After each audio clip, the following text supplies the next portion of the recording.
रोज रोज तीच ती कामे करून आपल्याला खूप असा कंटाळा येतो. मग तीच कामे जर थोडी टिप्स अँड ट्रिक वापरून केली तर. नमस्कार, मी प्रीती खंडार रेसिपीजमध्ये तुमचं अगदी मनापासून स्वागत करते. आज पुन्हा घेऊन आलेली आहे काही टिप्स अँड ट्रिक्स जे कठीणातले कठीण काम अगदी सहजाने सोपे करेल. तर इथे बघा, जी आपली पहिली टिप्स आहे ती आहे अशा प्रेसबद्दल. आपण रोजच प्रेसचा यूज कपडे प्रेस करण्यासाठी करत असतो आणि काय होतं, कधी कधी एखादा कपडा प्रेसला चिपकतो आणि जर त्याच प्रेसने जर आपण दुसरे कपडे प्रेस केले तर त्या कपड्याचा डाग दुसऱ्या कपड्यावर लागतो. म्हणून आज छान अशी टिप्स तुमच्यासाठी घेऊन आलेली आहे.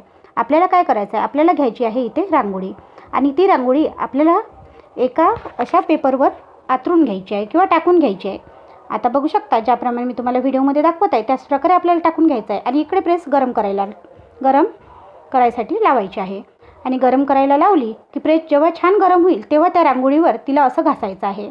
याने काय होईल की आपण जेवढी जशी प्रेस अशी घासू तसं त्याच्यावर असले चिपकलेला जो कापड आहे किंवा जे पडलेले डाग आहे ते त्या रांगोळीमुळे निघून जाईल. नक्की ट्राय करा.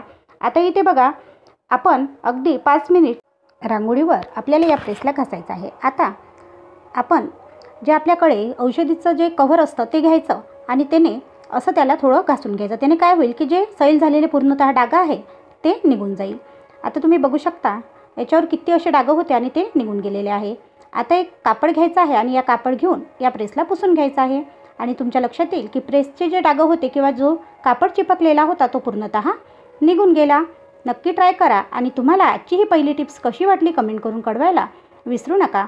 इथे आता दुसरी टिप, तेही प्रेसबद्दलच. काय होतं की आपण रोजच प्रेसला अशा प्रकारे प्रेस झाले की वायर तो असा एका ठिकाणी गुंडाळून ठेवत असतो, पण जर तसा ठेवला तर तो निघून जातो. मग काय करायचं, तिथे आपल्या घरी तुटलेला असा एखादा असा क्लेचर असते, तो क्लेचर आपल्याला इथे घ्यायचा आहे आणि त्याने या वायराला असं फिट करायचं आहे. तुम्ही बघू शकता की छान असा तुटलेला जो क्लेचर आहे त्याने हा वायर इथे फिट होतो. जो बेकार झालेला क्लेचर होता तो त्याचा आपण इथे छान यूज केलेला आहे. तुम्ही ही सुद्धा टिप्स नक्की ट्राय करा आणि दुसरी टिप्ससुद्धा तुम्हाला कशी वाटली कमेंट करून कळवायला विसरू नका. आता तिसरी आणि महत्त्वाची टिप्स. इथे बघा, काय होतं की पितळीची भांडी आपण रोजच देवाजवळ वापरत असतो आणि ती काही दिवस झाले की अशी खराबही होतात. मग इथे आपण फक्त एक थोडी रांगोळी व सॅनिटायझर वापरून हे छान असं क्लीन करू शकतो. आता आपण पितांबरीने भांडे घासतो, लिंबाने घासतो, पण एकदा तुम्ही रांगोळी व सॅनिटायझरनी सुद्धा पितळीची भांडी घासून पहा, छान अशी क्लीन होतात. तर इथे थोडंसं सॅनिटायझर घेतलेलं आहे आणि आता याने मी हे पितळीचे भांडे म्हणा किंवा हा दिवा तुम्हाला घासून दाखवते.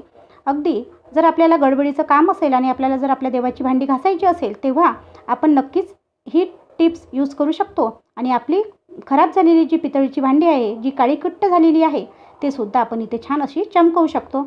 इथे मी रांगोळीने व सॅनिटायझरने याला घासून घेतलेलं आहे आणि आता इथे मी कोरडा एक कापड घेणार आहे किंवा कापूस घेणार आहे आणि त्याने याला पुसून घेणार आहे. अगदी 5 मिनिटात हा जो दिवा आहे तो छान असा साफ होतो. आता आपण त्याला छान असा पुसूनही घेऊया. आता इथे बघा, पुसल्यानंतर हा दिवा छान असा चकाकी मारायला लागतो. नक्की ट्राय करा आणि ही सुद्धा टिप्स तुम्हाला कशी वाटली कमेंट करून कळवायला विसरू नका. इथे बघू शकता दिवा खूप असा छान निघालेला आहे. आता आपण इथे चौथी टिप्स पाहूया. चौथी टिप्स म्हणजे आपल्या सुईमध्ये धागा टाकण्याबाबत. आता प्रत्येकालाच सुईमध्ये धागा टाकणे हे खूप असं कठीण जातं, म्हणून आज आपण सुईमध्ये धागा कसा टाकावा ते पाहणार आहोत. इथे बघा, मी सुई घेतलेली आहे, धागा घेतलेला आहे, तसंच एक घेतलेला आहे आपल्या संतूर साबणीचं रॅपर. आता इथे तुम्ही कोणत्याही साबणीचं रॅपर वापरू शकता, तर मी इथे संतूर साबणीचंच रॅपर वापरत आहे. आता आपल्याला काय करायचं आहे, धागा घ्यायचा आहे आणि जो मधला भाग असतो जिथं चिकटावा असतो त्या ठिकाणी असा तो फिट करायचा आहे. ज्याप्रमाणे मी तुम्हाला व्हिडिओमध्ये दाखवत आहे त्याचप्रमाणे आपल्याला तिथे फिट करून घ्यायचं आहे. आता आपल्याला घ्यायची आहे सुई. आता बघा, ही सुई आपल्याला बरोबर त्या धाग्यामध्ये अशी टाकायची आहे. अगदी 2ही सेकंद लागत नाही आणि सुई ते छान अशी सुईमध्ये धागा टाकण्याची ही खूप अशी सोपी पद्धत आहे. नक्की ट्राय करा. प्रत्येकाच्या घरी असं साबणीचं रॅपर हे असतं.